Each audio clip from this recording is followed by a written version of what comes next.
Hey folks, it's John with KGTropicals.com bringing you another episode of KG Q&A where we're answering your questions that you submit to that email address right there. Okay, Anthony Evola, how many hours a day should you leave the light on for cichlids? Also using LEDs, would you use max intensity or lower?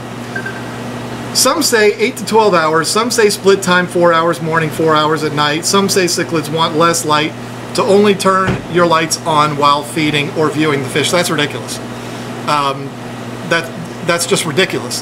Now, understand that any answer that you get from me is my opinion unless I state that what I'm telling you is a fact. I'm giving you my opinion on things, and if people say only put your lights on when you're feeding them, that's just dumb. I've never heard anything like that.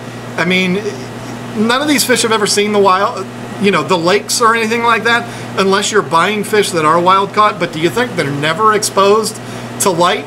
I know there's fish like frontosas that are deep water fish and they go way down. Okay, that's fine. But for the most part, these fish are hanging out in the shallowy waters in one of the 3 lakes, and they are exposed to light. It does not hurt them. So put your light on as much as you want. Understand that a lot of light promotes more algae. So you have to keep that in mind, but also understand that unless your tank is like enclosed in a basement with no windows, your tank is getting some ambient light anyway. It's getting light from the windows that are coming into the room and all of that. So you don't necessarily need to have your light on if you're not even home, but I don't think that you really need any type of set schedule. And anybody who tells you that you have to for the health of the fish, I've never heard anything like that before. I mean, I don't know how that would really affect the health of your fish to have the light on too much. I mean, these fish do rest. They do chill out and kind of sleep on the bottom of the tank when you turn the lights off. Then they do need rest, but I've never heard of somebody killing their fish because they had their light on too long. Okay, so I hope that answers your question, Anthony, and thank you so much for sending that in. Now, Alicia Markham says, my name is Alicia Markham. I'd like to know how many small angelfish I can put in a 20-gallon to pair up that already has 6 zebra danios in it. Zebra danios are pretty small. They're not really going to put a whole huge load on a tank. But the first problem that I see here is if you're trying to raise angelfish and you want to do it in a 20-gallon tank, I wouldn't do it.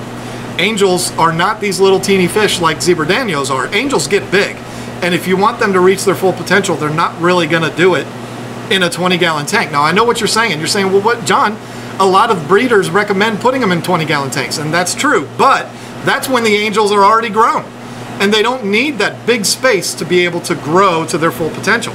They're already grown. They stick them in a 20-gallon tank so that there's not a lot of distraction. There's basically a concentrated area where they can do their spawning. So I wouldn't use a 20-gallon tank to raise your angelfish to a size where they would pair off. I'd do it in a larger tank, and then once they do pair off, then you can put them in your 20-gallon tank. Does that make sense? I mean, a 20-gallon tank is just too small to grow your angels in. You're not going to find any angel breeders that are going to recommend raising your angel fry in a 20-gallon tank. For the first few months, maybe, when they're actually fry, but you need to grow them out in something bigger. So the answer to your question is 0. Don't put any in a 20-gallon tank. Put them in something larger, let them grow up, let them pair off, and then you can do with them what you want and put them in a better tank. Matthew Lowe. John, I currently have a 55-gallon African cichlid tank and getting ready to move into a 125-gallon tank. Good for you, my friend. I've been thinking about using aquarium salt to ease the process. How important is the salt, and how susceptible are cichlids to overdosing? Use the directions that are on your box. I don't know what kind of flavor Africans or aquarium salt you're buying. By that I mean brand. Read the box and put in there what it recommends. Are they susceptible to overdosing? I mean, if you put so much in there that it turns it into salt water, I suppose they could. Using salt there's a few different reasons for it. You can use it as a general elixir, like a tonic.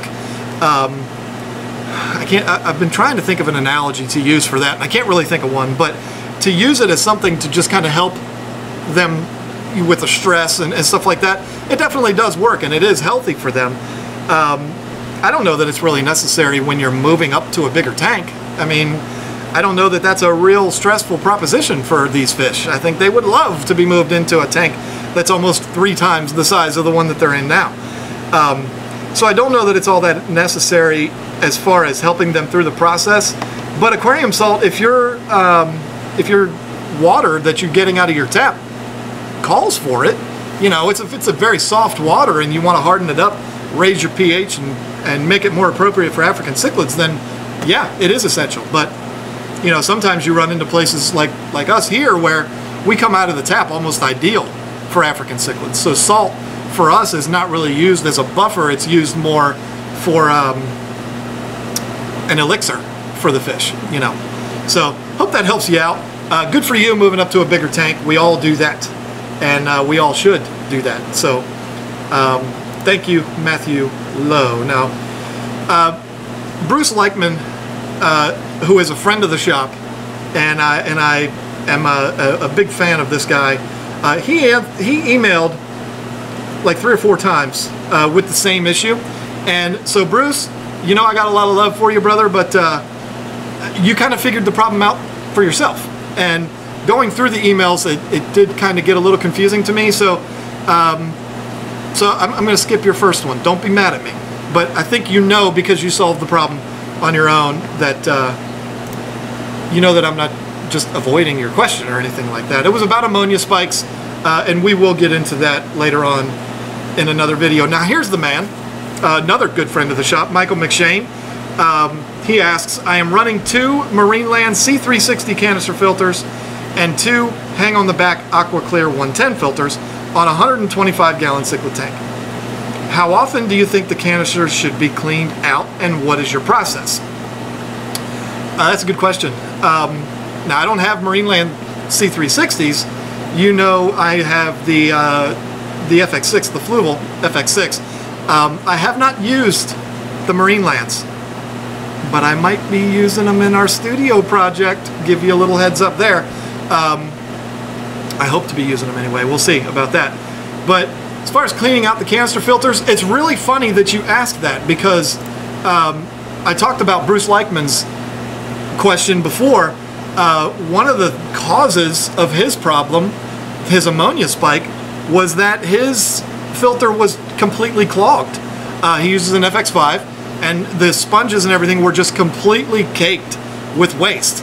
I don't recall if he said anything in his emails about how long it had been running before he cleaned it out, but you know, the way I look at it is, if you clean it out once a month, maybe 1, or maybe, since you have 2 of them, which you got plenty of filtration on your tank, Mike, if you're doing 1 maybe every other week, cleaning it out. And when I say cleaning it out, I mean taking your sponges out, squeezing them into tank water, not water from the tap, you know that, you're a smart guy, and then just dumping the nasty, gross water that's in your canister, just dumping that out. I don't rinse them off, I don't do anything like that.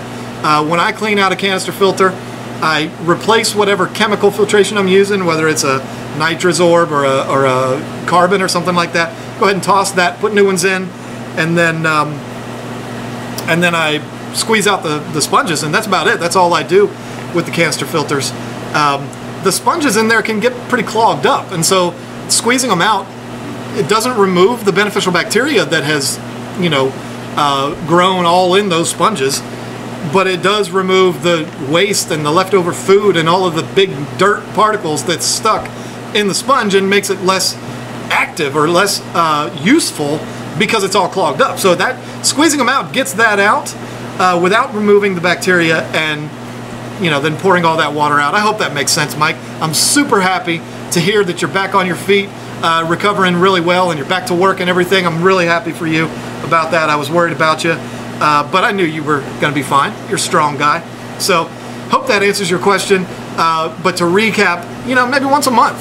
I mean, you've got so much filtration on that tank that I think you could get away with it. I mean, you've got, what, 340 gallons worth of filtration in a tank, so it's almost triple what your tank calls for. So I think you could get away with once a month and you'd be okay. So maybe split it up every other week. Do 1 every other week, and then the result would be once a month. So Thank you for the question, Mike. Good hearing from you again. And we are at 13 minutes. So my little rant in the beginning messed us up a little bit here and made this take a little longer than it should have. So I'm gonna go ahead and cut it off, but we'll be right back with another episode, and we're gonna keep answering these questions. Thank you all so much for watching. Don't forget to get your emails in now. I've got 190 questions in reserve. This is getting out of control. Can't wait to do the next episode, so we'll see you then.